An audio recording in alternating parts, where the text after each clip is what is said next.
Hello and welcome to the introduction to watercoloring. I am very excited to get started with you guys today. We have a lot in store, so let's look at our agenda here. We're first going to start off with our checklist. So we're going to make sure that in this class we have all of the utensils and watercoloring tools that we're going to need over the next several days for this watercolor course.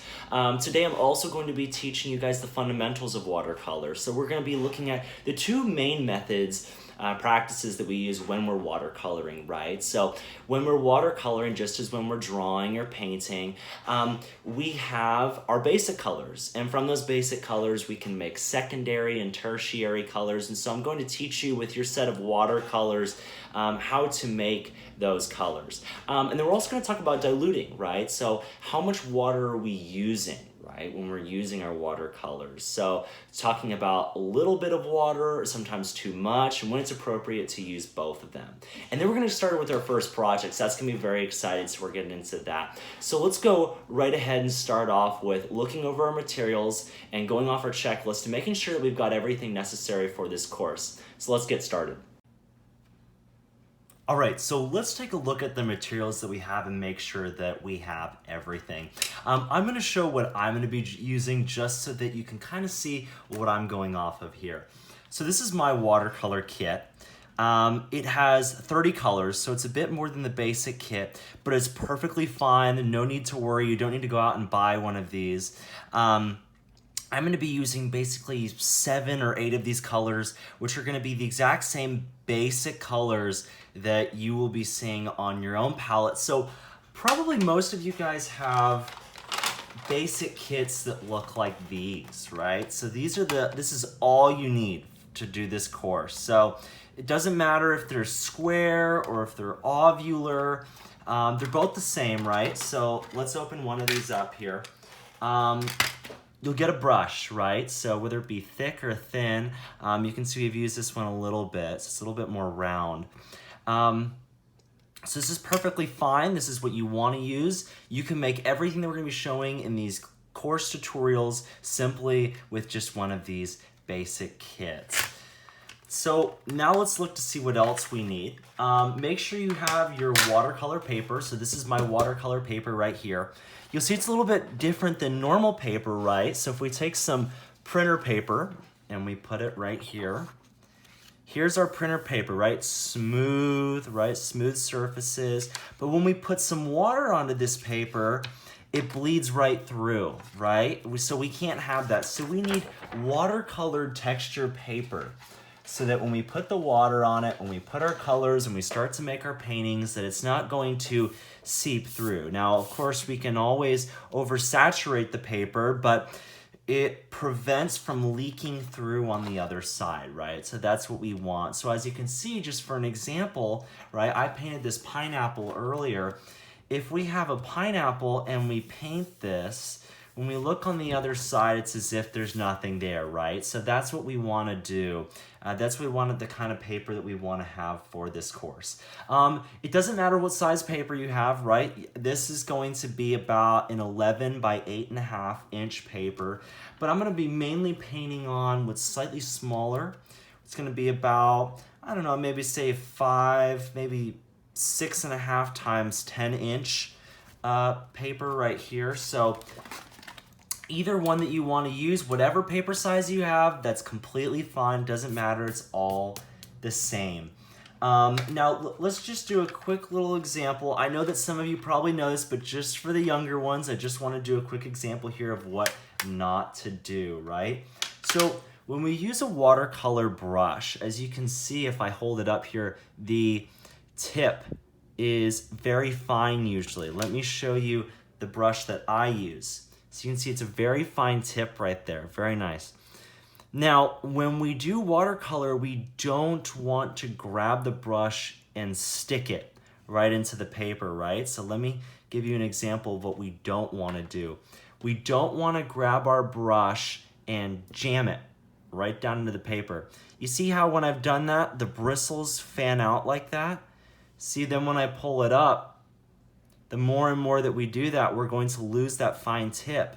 And when we do that, when we smash our brush into the paper like that, We can no longer use the brush. We cannot get those fine points of accuracy that we were able to get originally. So we don't want to do that. So when we paint, we want to be very careful with our brushes. We don't want to smash them into the paper like that.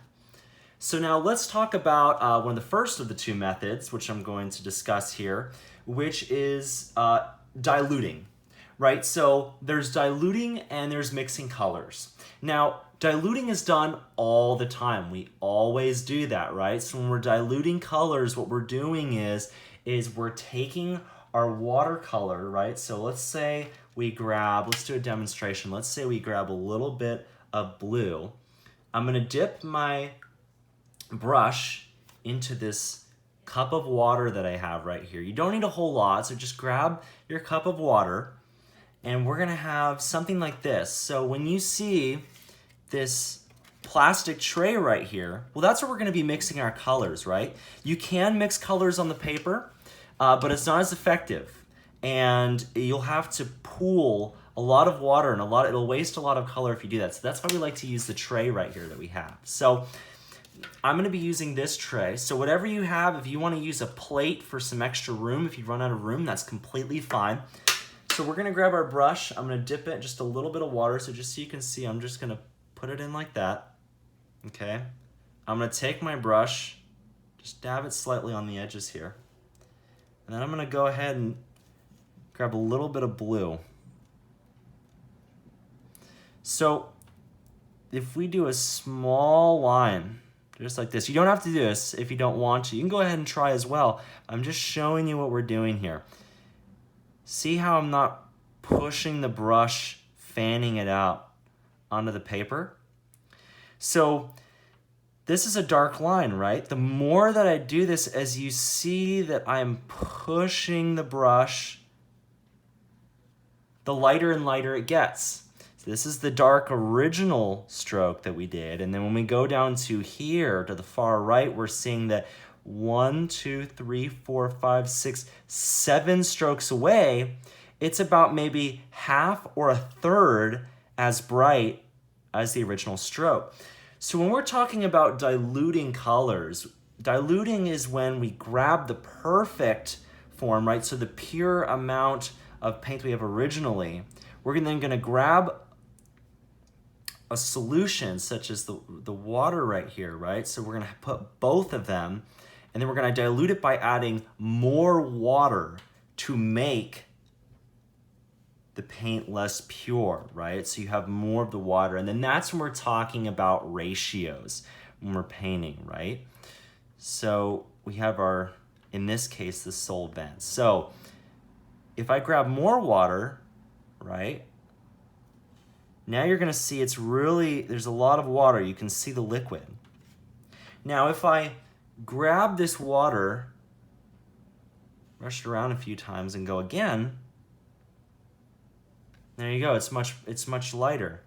If I put the brush on the side and stroke it a few times, grab a little bit more water and go again, you can hardly even see that, right? You can hardly even see that. So that's what we're talking about when we're saying diluting. It's how much water are we using to get darker and lighter or the faintest of strokes, okay? So that's gonna be diluting. So then every time that you're done, go ahead and put the brush in the water, dab it off, and then you're gonna take this, it's like a napkin or maybe a towel, and you're just gonna lightly brush it across a few times just to get that excess water off.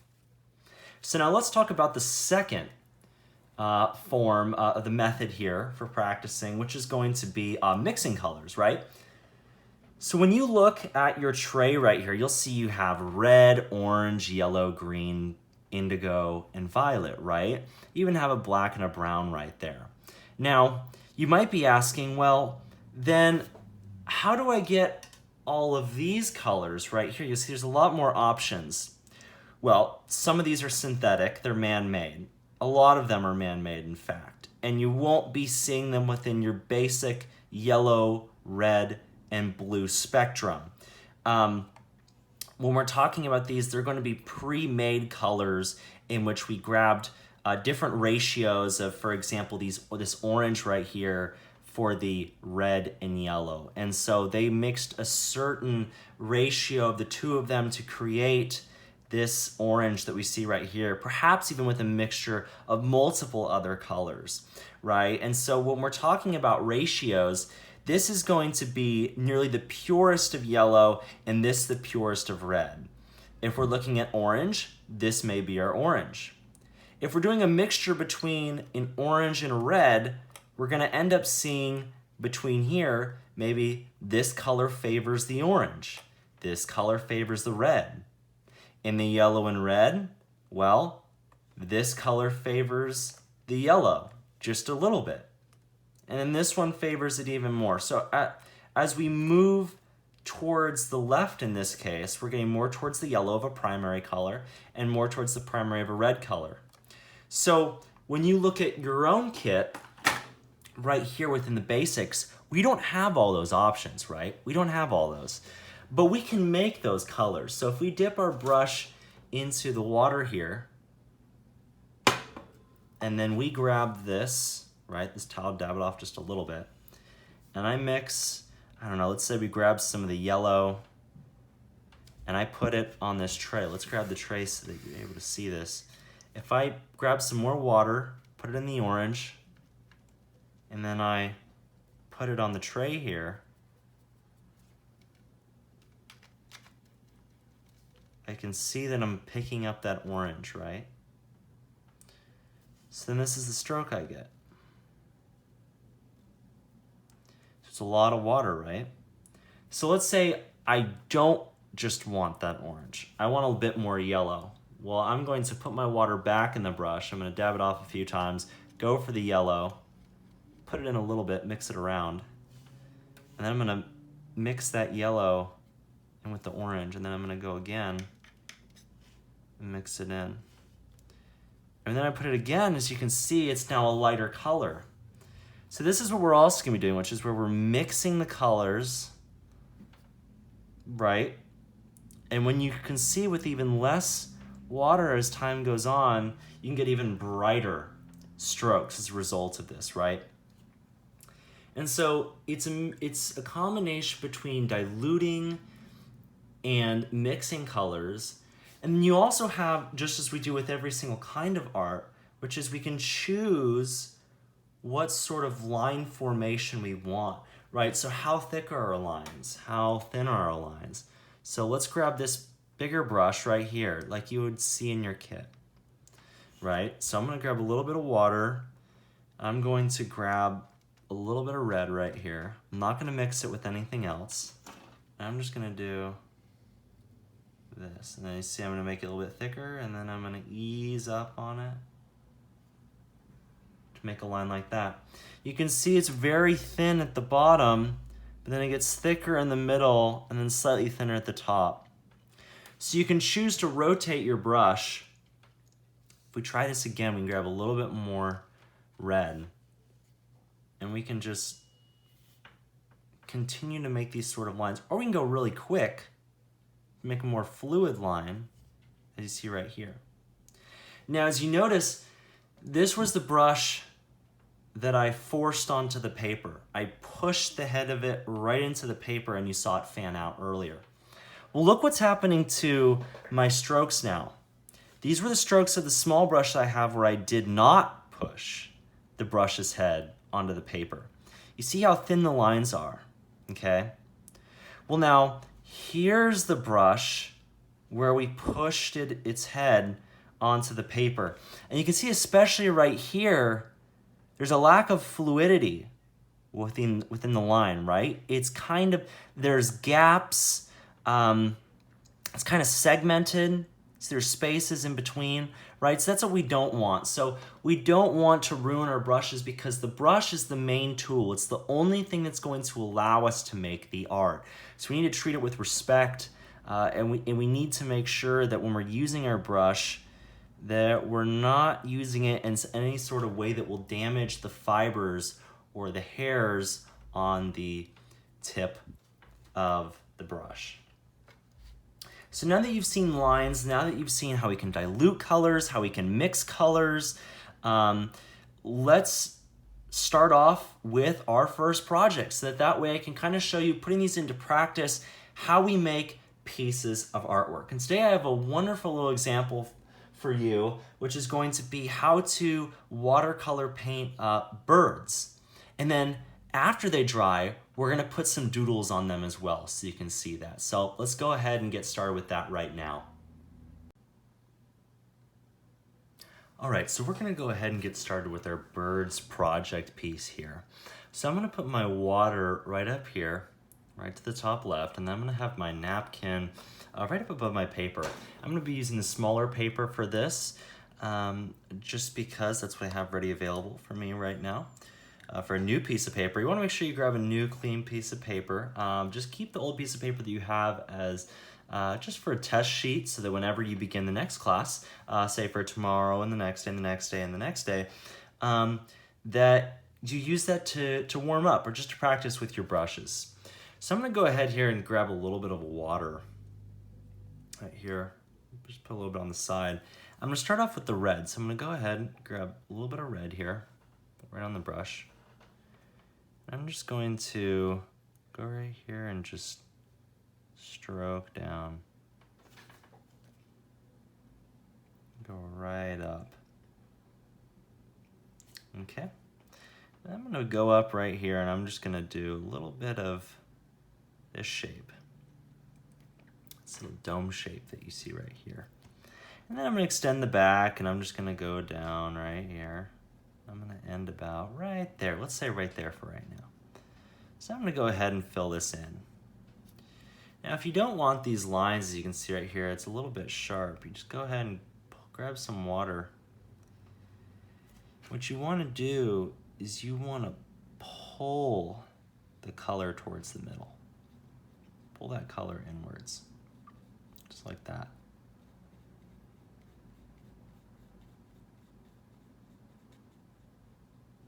You're just gonna continue to grab your water and you're just gonna put your brush on the side and go right over the red. And we're just gonna slowly fill this in.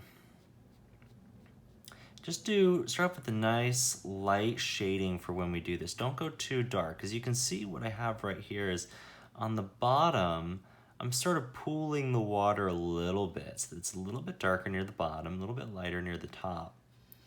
We don't want it to be too dark because we're gonna end up doodling over this. We're gonna grab that Sharpie that we have and we're gonna draw right on top of it.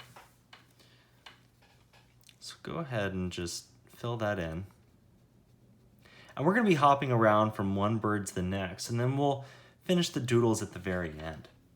If you wanna add some extra details, go ahead and put a little bit more water on your brush, grab some of the red like that, and you're just gonna do these quick little lines, like some hairs coming off of the bird's top of his head. I'm just gonna put my brush back in, grab a little bit more red, and I'm just gonna darken the bottom, the underbelly of the bird right here. Make it a little bit darker near the bottom. Just gonna push that up. Okay. And then we're gonna let that sit. So let's go ahead and let that sit. So you're gonna put your brush back in the water, brush that off. Go ahead and take your little towel. I'm just gonna make sure that I've gotten all the red. One of the best indicators to tell if you've gotten all the water out is if you just lightly tap your brush on the paper that you've got to dry it off. Make sure you get a clear result. Now I'm gonna go back and I'm gonna grab a little bit of water and I'm gonna put it in one of my blues right here. So go ahead and grab your blue. I'm just gonna get it like so. And then we're just gonna go and we're just gonna make this kind of like a circle shape. Doesn't need to be perfect. Nowhere near perfect. And you're just gonna, as quick as you can, just kind of try to pull that water in towards the middle right there. Pull the water, fill the entire thing in. There we go. And you can drag the excess water towards the bottom of the bird to try to start to build up that shadow. And if you want, you can grab your brush right here, put it onto the paper, You can just lightly tap it and you can pick up some of that excess water and put it back onto your napkin, and then brush around what's already there. You can get rid of that excess that you have. You can always do that in case you put a little bit too much on. Now I'm gonna just do a little bit of a tail. So I'm gonna grab a little bit more blue and I'm just gonna lightly go like this and do a sharp little triangle at the bottom. It's all about shapes. And we're just gonna lightly shade the bottom, the underside of the bird right there. Now we're starting to notice it's pulling up a little bit. It's because we haven't let it dry. As you can tell with the shadow that we have on the bird on the top left, when we go over the initial layer of the red, we can then wait a moment, make sure that the image is completely dry, and then we can go back over the painting with some more red and do a second layer.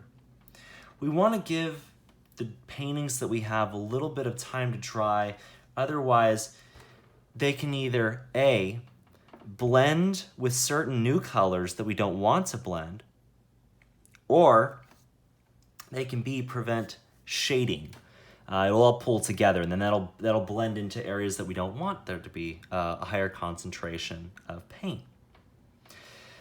So now let's go ahead and choose a new color. So go ahead and put your paintbrush in the water, dab it off on your napkin, make sure it comes off clean. And I'm gonna go ahead and I'm gonna grab some yellow here. And grab some yellow. And I'm gonna do a nice little top, as you can see right here. I'm gonna do a nice little top. And I'm gonna come down and be a little bit loose with it. I'm gonna go like this, almost like a half circle. And I'm gonna do a big belly for this bird. I'm gonna have a chest and a big belly. And it's gonna kind of run off like that. Almost as if we were designing a Peeps candy. And then we're just gonna slowly drag those colors into the middle. Start filling it up. You can always go ahead and go grab some more paint. And I'm gonna do some different wings for this one. So I'm gonna just grab the brush, go to here, go to the end of the tip, and then color that in. Leave a little bit of space right there that we have. Grab some water. Pull those colors in. Sometimes, if you don't know where you want to shade, you can let the water sort of pool and the shade will kind of form for you. So you can see this one is kind of forming near the backside. But we can change that if we want. If we had a little bit more water, then we can kind of grab some more yellow. Grab a higher concentration of yellow. You can see it on the paintbrush. And then we can go right to the bottom and just sort of lightly tap the bottom. Kind of let it flow. And then bring that into the middle. Here we've created an artificial shadow because of adding more paint. And then we can just lightly pull that off. Drag those colors with some more water to kind of dilute it a bit in case we have too much. I'm not too worried about the paint that's pooling on the bottom right here. I'm gonna let that sit. Because if we let it sit, I'm sure it'll arrange itself. So let's go ahead and put our brush back in, and we're just going to lightly brush along our paper right there. Just dry it off. And then we're gonna do our silhouette of our last bird. So go ahead and grab maybe an orange. And we're gonna take that orange and we're gonna do a little head right here. So you can do different orientations of the birds. For this one, I'm gonna have it look straight on to the camera.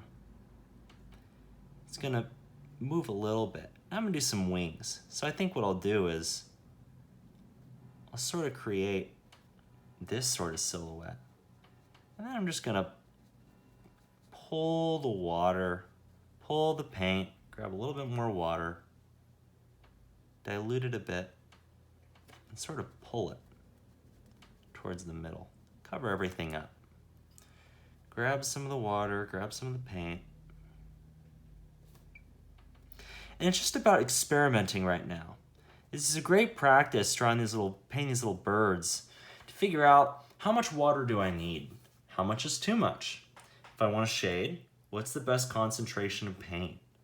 How much do I grab to make the cast shadows as compared to the original image? What does it look like? And so that's what I'm doing right now. I'm just sort of figuring out how much paint do I want to put to make it look this way. It's very forgiving. Now I've noticed on the yellow bird, as I said before, it's pooling a little bit. So I'm just going to grab my paintbrush, lightly grab it, put it on the paper, put it on the towel. Just kind of a little bit too much, so I'm just going to pull what I got and go like that. So now we can add on the next layer. If you notice, as I said before, I'm moving from one bird to the next to prevent blurring of the image, blending of unwanted colors, all of that. So go ahead and take that black and we can just fill in this little image right here that we got going. Fill in this section of the bird. We're kind of making the chest and the stomach of a different color. And what's part of the fun about this is choosing colors that aren't entirely accurate.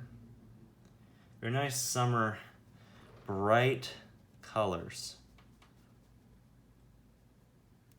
I like colors that pop. In this case, we're using, if you noticed, primary colors. Yellow, red, and blue. Those pop the most. What's allowing this image to pop right here is the use of a secondary color, which is the orange, on top of a darker shade of black. Now we can move on to the next section for our first bird. We can start to form the beaks. If we grab a little bit of yellow, we can go ahead and make a nice little beak in the shape of a sideways triangle. If you'll notice, it's not really blending because we've let the beak dry. We've let the bird dry. We can do the same thing if we grab a little bit more. We can go right over to our blue bird right here and we can just do a triangle. Lightly put it in. And then we can just fill that in. I should also note to be slightly careful of your fingers in case you go over a bird that hasn't dried yet, which can tend to happen. Now we're going to move on to our third bird. You don't have to make all the beaks yellow. In fact, for this one, we're going to do a black beak. We're going to go straight out, form the triangle, go back down, and lightly shade it in. And for this bird, we're going to do a beak coming straight on. So we're going to do this sort of diamond shape right here.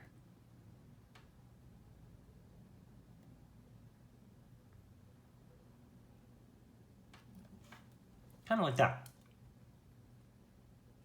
And then we'll go over them in a minute. But just like the first bird, if you use your brush, you can do some quick little strokes coming off the bird. Kind of like hair. And you can do the same for this bird if you want.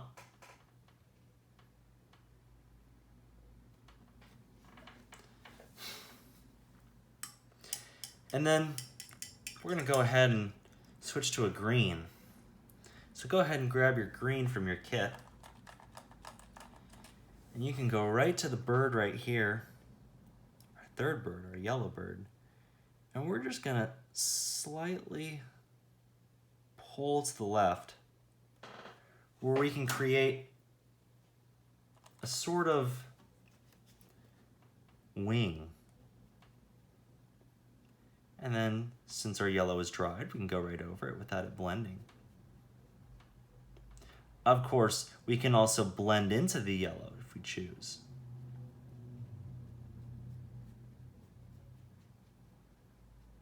So there you have it right there.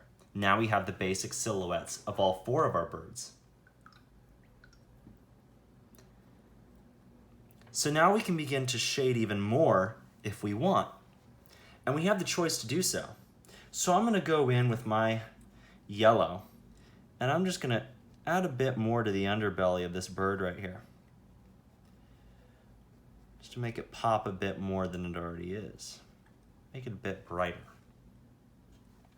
And for the black that I have on my bird to the bottom right, I'm gonna grab a little bit more to shade this as well.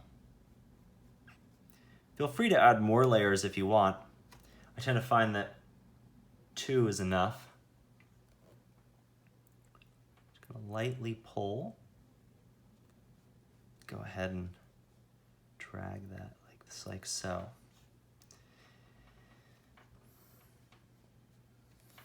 All right, there we go.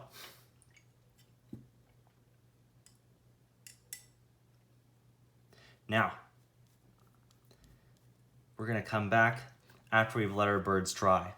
I would recommend letting your paint sit for about 10 minutes. And then once that's done, come back and finish the video where we'll be doodling on top of the birds that we have now made.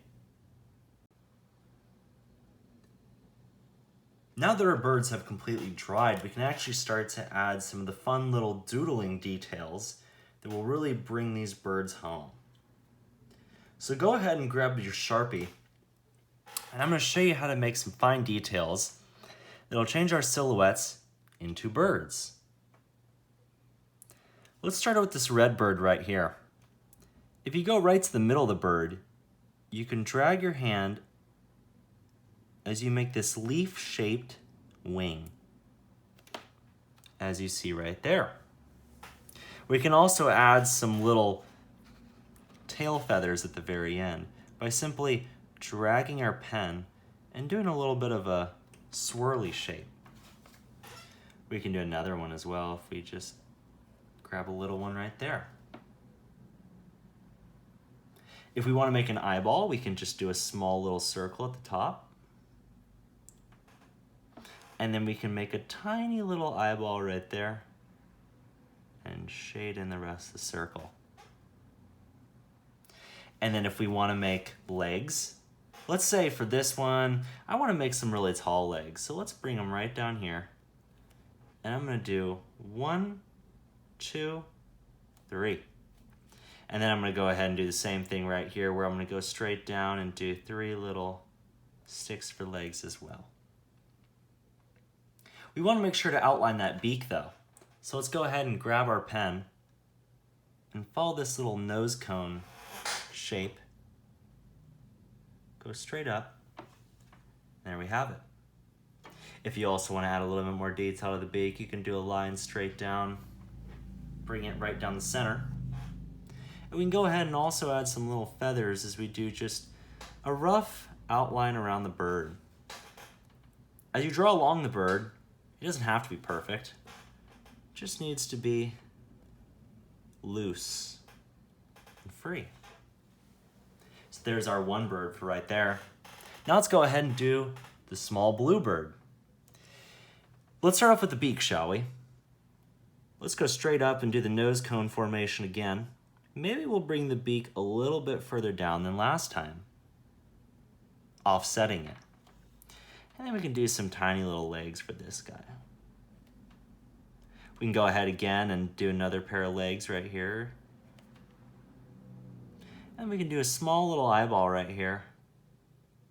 Again, drawing a small ball for the eyeball, and then shading in the rest of the area right there. And we can do tiny wings for this guy as well. Say, like so. And then we can go ahead and do as we did with the other birds and do small little ripple effects all the way along, outlining the bird, going up over the dome of his head, going back to the beak. And then from there, we can do tail feathers once more. Doing 1, 2, where this one goes backwards, and 3, where we go up. It doesn't really matter which way you do it. Any way you want to design it is perfectly fine. You can do 3 tail feathers, 2, 4, either way is fine. And then let's move on to this bird right here. For this bird, I'm thinking I'm gonna do 2 eyeballs, so double. And we're gonna do one right here as well. Doesn't matter if the eyeballs are perfect or not. I've made my bird's eyeballs slightly different sizes to make them a bit kooky. He's gonna have a larger eyeball right here. I'm just gonna shade that in. And then I'm gonna go ahead and do a little diamond shape right near his beak, drawing a line straight to the middle, drawing one back out, and going straight down, like so. I can go ahead and mark in his face as we do the little ripple effects around his head. And then I can go ahead and move this down all the way throughout the body like we did the last birds. Moving back up through the top, and there we go. For this guy, his wings are slightly bigger than the rest of the birds. That was why we did the black silhouette. If we look right here, I can go back out, straight across. I can go back down, 1, 2, as I move with the black silhouette. For him, I'm gonna do some medium-sized legs. And they don't have to be small twigs either. As we see for this guy, we could do very long legs. We could go down again on this side, do some more long legs for him.